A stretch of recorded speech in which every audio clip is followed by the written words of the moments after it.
Hello and welcome to Business Television India. I'm Siddharth Zarabi and you're watching our special series GST at 1.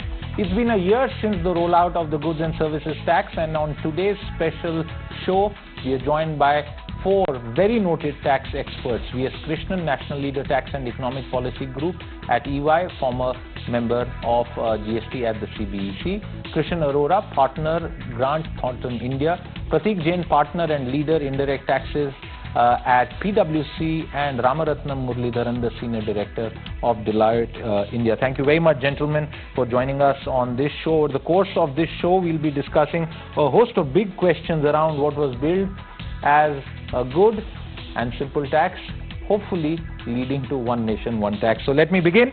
On that note, I'll come to you, Prateek, for that first question. We'll try and do this very quickly.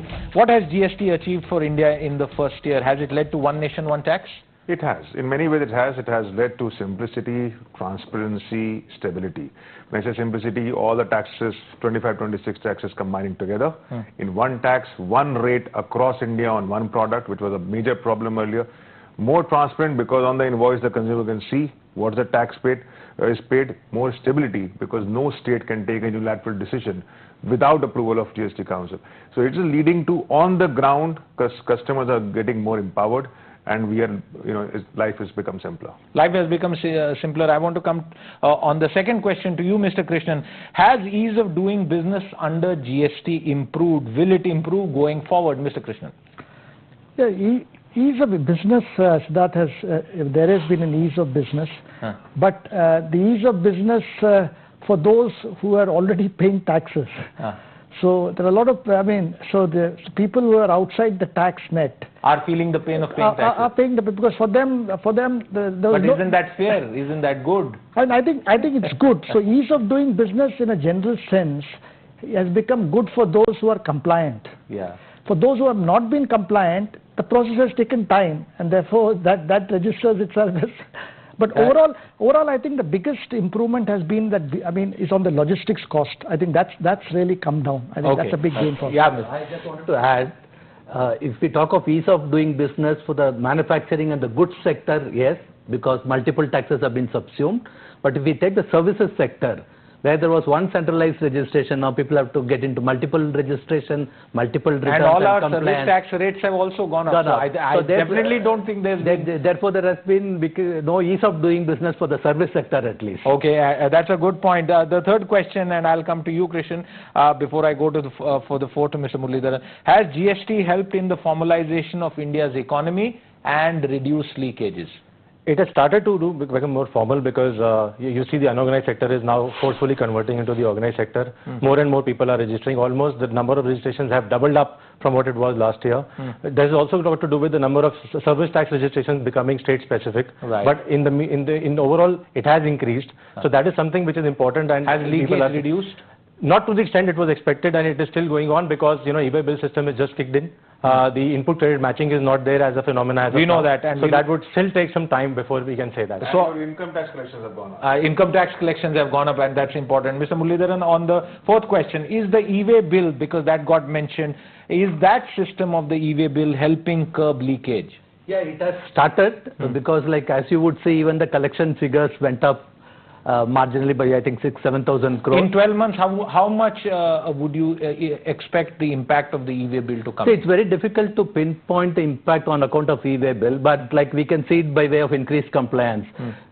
Yeah, I'd just like to add that in e-way bill system, unless and until the information gets matched into the filings which are there, which is not happening. The matching is not happening. That starts happening, then this will definitely the full benefits will come.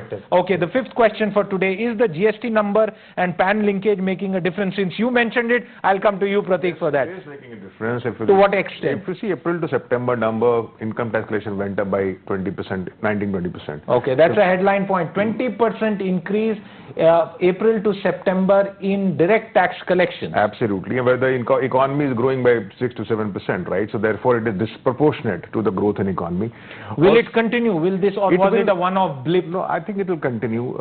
See, the other important point that we miss is that today, on a click of a button, the government knows who has which GST number, which PAN number, how much income tax you have paid, how much you have disclosed in your GST return.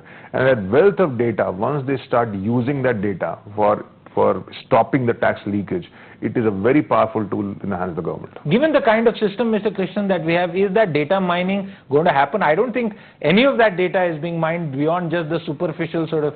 Actually, Siddharth, the economic survey demonstrated some very interesting insights using the same data. For example, but that was Arvind Subramaniam. He's no longer going to be with us. Before GST started, there were 65 lakh registrations. Right. Today there are 110. Okay. And the interesting... Minus the service tax ones, the overlapping and doubling. No, total, everything. No, but if you reduce that, is it possible for us to filter out the service tax? Yeah. The point is, I mean, this is the VAT, GST plus excise registration without double counting. Okay, without about 65 lakhs. Okay. It's about 110. Okay. And what is interesting is people who did not have to come into the net because they were anyway out of the turnover opted to come and register for the reason which is unexpected. Not because...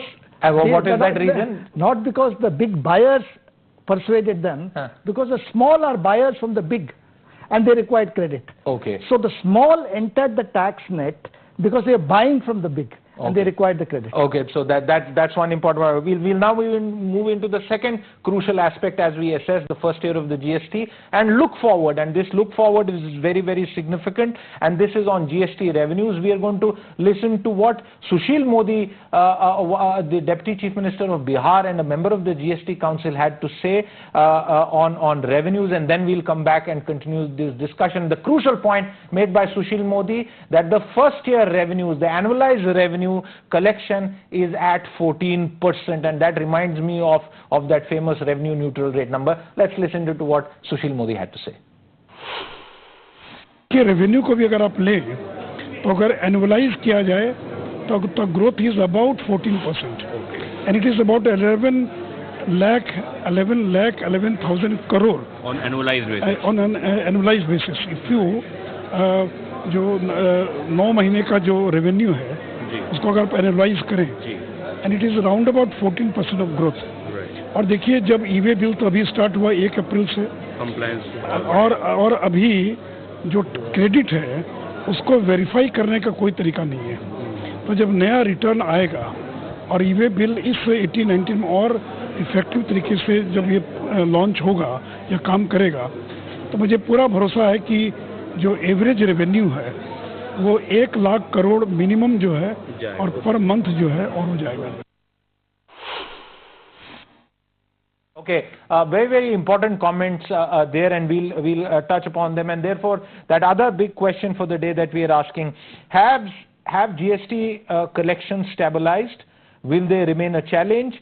While you heard Mr. Sushil Modi speak about these numbers, there's another number that at the central GST level, in the month of April, it was just 29,000 crore. The center needs 50,000. Mr. Modi said that it will be closer to 1 lakh crore. So that question, starting with you, Pratik. 29,000 crore may not be the right reflection because you also have the IGST collection, central collection of IGST, which will be over and above this. If you look at last 2 months, 97,000 crore as an average. 10% higher than the previous 10 months, which is around 88,000 crores. Clearly, we are in an upswing, right? With e-way bill and things like that coming in, it will soon hopefully touch or start stabilizing at 1 lakh crore. I don't think it will move beyond 1 lakh crore very quickly. It will take some time. GST is still stabilizing. It is tad lower than the expectation for 18-19 numbers in the central budget. But I think as we go towards closer to 2019 March, it will start improving further. Yeah. So in fact, this collection, we will have to see it in the context that the average rate of goods, excise and VAT put together, were somewhat around 24-25% before GST. And for majority of the goods, it has come down to 18. In spite of that, if we are achieving this collection... And that's a very important point. Contrary to the impression that some of the sin goods cast upon the goods taxation or the services impact, the fact is the center is perhaps, or overall the tax rate is lower than what it's only about 50 items which are there in the 28% Absolutely. category. And the second question, Mr. Krishan, taking off from what Pratik said, Sushil Modi says 1 lakh crore. There is no mention that I have heard anyone in all these days of programming on GST of 1,25,000 crore, that magic number. Is that magic number anywhere in the future? If not in the second year of GST, perhaps in the third year, Mr. Krishnan. So, can you answer it in a yes or no? Yes, if I can. The revenue is going to be buoyant going forward. There's no doubt. Across 1 lakh.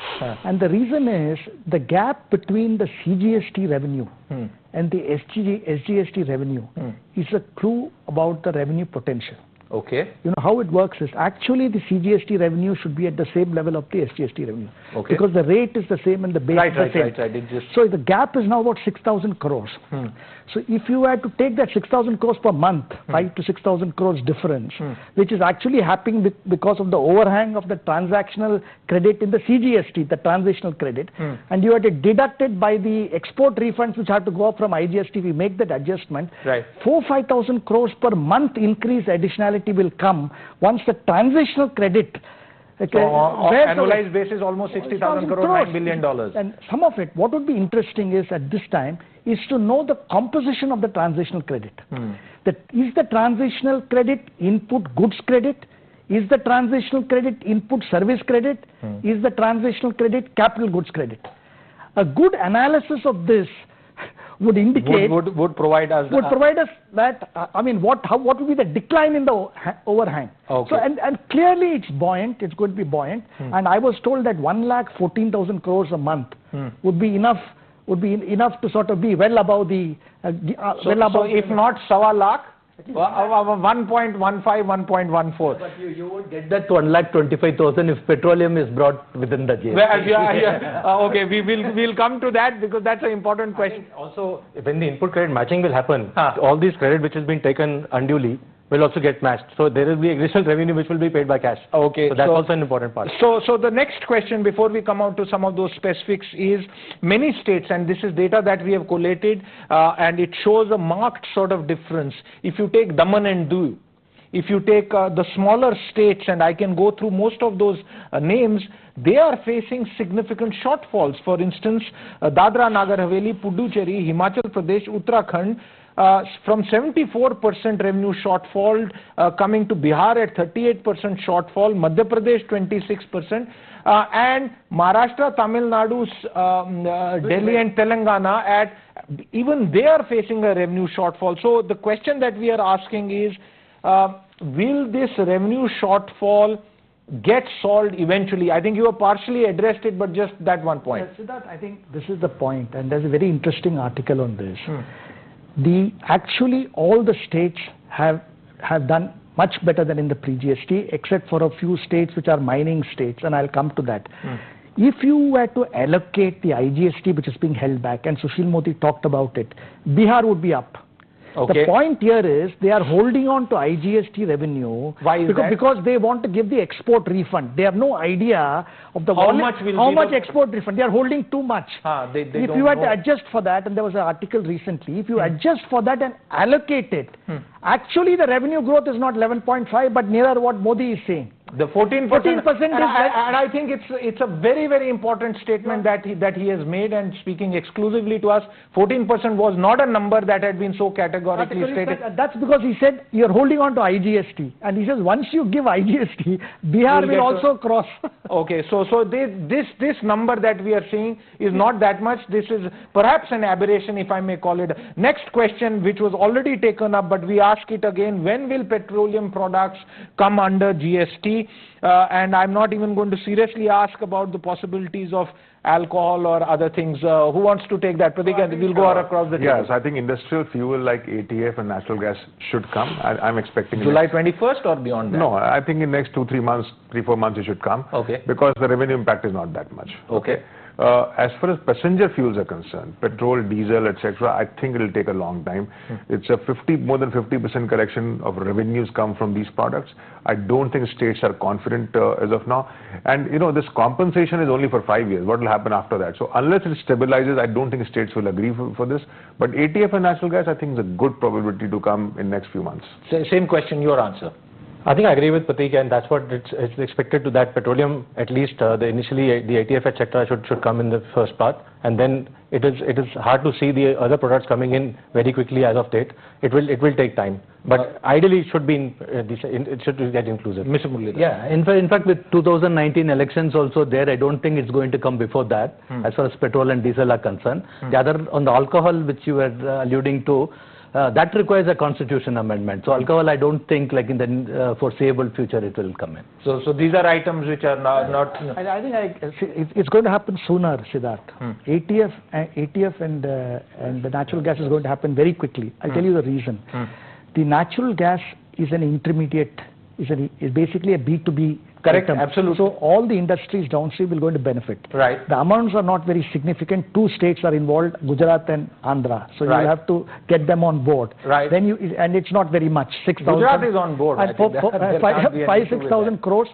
This will happen. ATF will also happen because of the Udan scheme. Right. And you can sell it to the other states, saying even if you lose a And little the bit, center will be interested that Udan fares really sort of go lower because pre-election year you want to. smaller cities are being connected, and I think ATF and natural gas will happen. And there is no point doing it for diesel now, diesel and petrol, because the rates have got to be very high. You'll have another special rate of 60%, 70%, which is of no use. So wait for oil prices to stabilize, Right. And then take a call on that. And hope for these changes post 2019. That's the message that we say. We move on to the third major topic of our discussion, Axe the Tax. That's what we are calling it. And the first question is, will rate rationalizations continue to happen, and to what extent? Who wants to take that? It will happen. I think 28% to 18% for 50 odd items that I've mentioned. I think it will be limited only for the luxury goods like aided beverages and luxury products, cement, paints, cameras, etc., AC, refrigerator. It will come down to 18. I also think that this 12 and the 18% 28% will truly become a true sin product slab. And I think that will happen sooner. I think that will happen before the election. Because air conditioners are not a sin, at least in this country, even if the government is saying default setting will be 24. The other thing about 12 and 18, merging it to 15 and 16, that which is being talked about, I think that will take some more time. I don't think that's going to happen within a year.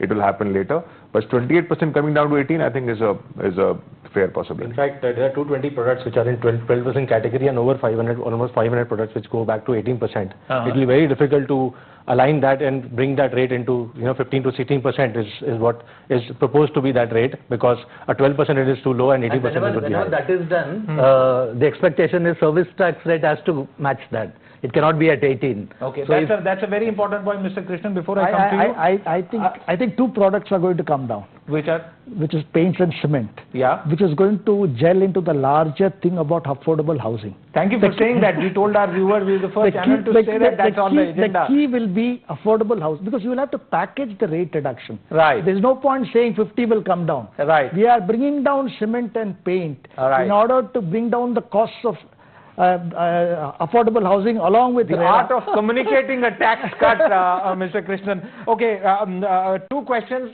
partially answered, but we'll take them on the screen right now. Will the 28% slab be ever done away with? Sushil Modi had answered this and even the petroleum thing, but I want your answer, Mr. Muralidharan. Will 28% ever disappear or? It won't disappear. Only the number of items would come down. Okay, it will be reduced to sin goods. right, just pure sin goods. Prateek mentioned this, so I'll come to you, Mr. Krishan. Given what Mr. Muralidharan said, that don't be so gung-ho on a convergence rate because there is a service element also. Will 12 and 18 converge at some point? I think so, because I think what has been very interesting is, in spite, as Muralidharan mentioned, in spite of the large-scale reduction in duties, the buoyancy has improved. So you are actually gaining on the basis of. So why not make the? Can we expect a converge rate at 14%? Remember, some years back there was a 14% tax proposal. Absolutely. It was held back during the UP era. So in fact, even without 28 disappearing, the process of 18-12 converging into 16 may take place even earlier. No, but that raises service tax fares, no? Service tax also needs to come down. Okay. But how will that happen if a converged rate is a 14% converged rate at all something that we should be talking about? It is likely to be around 50. I mean, the survey suggested 15.5. Around 16% is where the convergence will take place. By when? 18, very, I mean, the point is, it is the revenue buoyancy is going to make the difference. You see, next... No, but can I say that it will never happen pre-2019 election, Prateek? I think even if there was logic and... yeah? I think it's unlikely because now the consensus in the council is let us stabilize the current system. Don't tinker with the rates too much. I think 28 to 18, I think is a compulsion to my mind. Yeah. But this will unlikely happen. So that's that. Okay. One more point, and this is largely to do with administrative points. Prateek, I'll come to you. What are the amendments that are expected to the GST in the second year? Obviously, you can't tell us the whole list, but a quick takeaway on that. Second year meaning now, right? I mean, so it's already second year. So in the monsoon session, they're proposing 50-60 amendments. A series of amendments. I don't think are these procedural or are these substantial? Most of them are procedural. Most of them are somewhere where, for example, today the laws say that if the Indian branch of a company is providing services at the head office abroad, it is subject to GST, which was never the intention because same entity. It was not the case. So these will be important clarifications. Exactly. So these will be changes. Now only the problem is that these changes will be prospective, right? So for that period, the industry will still have to deal with that uncertainty because today they don't have power to do a retrospective. Thank God the word retrospective is not coming in on a larger lighter note. The judicial guidelines are that, like, whenever there is a beneficial clarification, if they do it, of course, like since this will involve an amendment. So, I mean, like a beneficial retrospective amendment, I don't think anybody is going to oppose. Absolutely. Won't happen. I think, Star, one thing which is the important thing which can happen is a centralized advanced ruling system. Okay, we will come to that. That's one of the amendments which is being considered, and that's a very important thing. In fact, we will come to that again because now in the last bit, the GST in the future, that's the shape that we want our viewers to focus on. I'll come to you on that question, Krishan Arora. The first question: by when can we expect a single simplified return form? So as per Mr. Hasmugadia, it's supposed to be 6 months from now. I would say even if it happens in the next financial year, starting with that, the more important part is that simplified return should be tested thoroughly. The technical glitches around it should be tested beforehand, and when it is introduced, it should be introduced in one shot. In 2 to 4 quarters, Prateek, sir? I think what has been recognized is what was creating the technical complexity, Siddharth, was GSTR 2. See, what they tried to do was the buyer telling the seller through the system, no, this invoice is fine, this invoice is not fine. So the key insight that has come after all the deliberations with Nilekani and all that is that the buyer will persuade the supplier to upload the invoices because it is in his interest that only when that fellow uploads this, he can take credit. When will that persuasion become real? This automatically there is an incentive. So I expect... But is a single simplified return a risk? Yes. It is definitely happening? 1st of January, he has said... There can't be last minute postponement? No, they are already working on it. It will happen in 1st of January. And what they are going to do... Can there be quarterly filing? I want to... No quarterly filing. Monthly filing for both small and big, which is very important. Why not quarterly? Because it disrupts the monthly payment of taxes. It disrupts the credit availment. Okay. The large buying from the small will be disincentivized if it is quarterly. So instead of 2 or 3 a month, once a month, but a far more simpler return.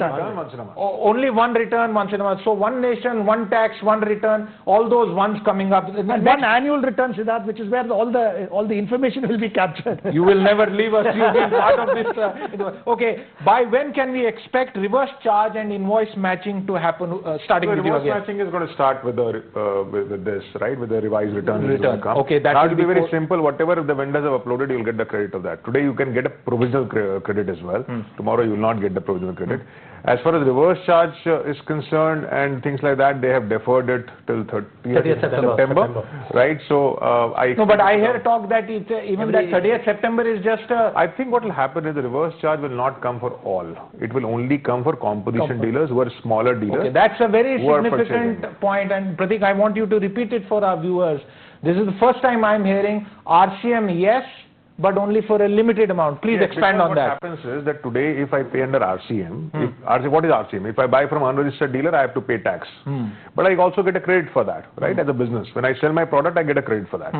Right, so it's a revenue neutral exercise. However, if the composition dealer is less than 1 crore, 1.5 crore, they only pay 1% flat tax. Right. And they're not entitled for credit. Correct. Right. So they will perhaps come up with RCM only for composition dealers because that's where the government gets a revenue. In larger cases, they don't get the revenue. They don't, and so why put that? So invoice matching, Mr. Muralidharan, on that point, will this simpler return and matching, will that suffice? Because, you know, one of the key tenets, the so-called USPs of the Indian GST was every invoice will be matched with, so like a country of 1 billion plus people and maybe 3 billion invoices getting matched. Where are we on that? But when the simplified mechanism gets introduced, where I will get the credit only when the supplier uploads the invoice, right? Automatically the matching happens. That will take care of that. That will take care. The next question: will the IT infrastructure become fully robust in year 2? GSTN is now becoming a government body. Who wants to take that? You know, yesterday the GSTN CEO said that look, when you construct a house, you can see it getting constructed. When you build a IT infrastructure, nobody can see, right? And therefore the expectation is that, you know, it should happen quickly because you don't know what goes into it. I don't think we can expect a completely robust IT system in the second year. It will be better than the first. It's going to be like Windows, guys. It's going to be like Windows. You will have versions, updates every few years. Your experience with Windows, I don't need to say more, and this is without any disrespect to the company that does that. Krishan, you wanted to add anything to that? Yes, so it will take time, and IT infrastructure is something which will be built up, and you'll see the number of assessees and the taxpayers which are going into it now. It is only increasing. It will definitely take more time to build it up. The processes are changing, the return simplification process is happening. All of these things have to be tested. We have already seen what happened on 1st July. Will GSTN becoming a Sarkari company make any difference? You know, I was the director of the GSTN board, and I think the main thing what they have clarified is that the HR policy with respect, which has existed now, will continue. Yeah. But for me, it won't make a difference. It won't make a difference. It won't make a difference because the data is going to be used by government. If they can keep that HR policy liberal, because after all, what is the main idea? That's the main thing. That's the main thing. Experts, you can't. The next question here: are the fears over the anti-profiteering body becoming permanent? Are they justified in any way? And this is a question that we have been asked on our Twitter handles. Viewers have called in and told us this. I want this question for you. Who wants to take it, Pradeep? I don't think it will be permanent. I think government will surrender the big stick that it has. No. See, what's the intention? Intention was to see that during transition, GST does not become inflationary. That transition is over. It has not been inflationary. It will continue for a year more. After that, I think it will be done away with. I don't see a possibility of becoming permanent. You also see how many investigations are happening. It has not been a lot. Absolutely. I don't think there has been. It's always been, Mr. Adia has clarified that it's only for the transitional period. Okay. And it will not continue. Okay. My final 2 points very quickly. Will cess on sugar be imposed? Well, that's a decision of the council, but will it be against the letter and spirit of the GST law? We already saw a cess on automobiles. What about this? Absolutely. I mean, we have said, multiple times. In fact, there are few states who are opposing sugar cess. If you want to garner more revenue, by all means increase the tax rates. But if you get all the cesses and surcharges back, then the whole purpose of GST is defeated. And so for something that might yield around 6,000. And then like on the one hand, like we are subsuming multiple taxes, multiple cesses for ease of administration, and then this goes against that basic principle. But maybe politics will triumph over tax logic? Actually, sugar cess is really a terrible idea. And it's the wrong way of fixing the problem. The problem lies in the sugar policy. Yeah, and a tax cannot and should not be used as a substitute. My final question, and this was picked up, do we need a national advance ruling authority? And this is significant. Again, viewers have told us different ARs are giving different views on the same issue. As far as the advance ruling authority is concerned, the way it is set up today, it's state-wise. And secondly, the level also, you would see it is at the Joint Commissioner level. Will it become one ruling authority, one nation, one tax, one form, one authority? It should come. I mean, that's the expectation of the... Another way of doing it. I think this is a suggestion which I have made also, I've written about it, instead of doing that, there was a provision earlier in the excise law under section 37B in which binding rulings used to be given. What you can do is create a technical secretariat in the center, in TRU for example, and in the states. And that becomes... And this technical secretariat is also already a provision that they can give binding rulings for ensuring uniformity in assessment matters. Okay. So that technical secretariat can get together center and states and build up consensus. And the Final important comment part is the consistency and in administering this particular authority and the rulings. That's the most Absolutely. important factor. I think we need... just got one last point on that. But so far as if we see the present advance ruling, more than 90% of the rulings are against the assessees. So I mean, like, people would stop going to advance ruling unless you keep it at a particular level and it has a judicial sort of standardization. It's a good point, and I'll digress at the end of this show.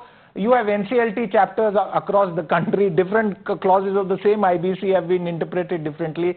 That's the way some of these judicial or quasi-judicial functions happen. But that's our show here. We've gone over 20 of the biggest questions at the first year of GST, and as we head into the second year, hope abounds that a lot more clarity will now come in, and the GST will be fully on its way to becoming what was originally intended, a good and simple tax. I want to thank all my guests here for their wonderful participation on this show. With that, it's a wrap on this show. More news and programming on the other side. Don't go away. We'll be back in just a bit from now.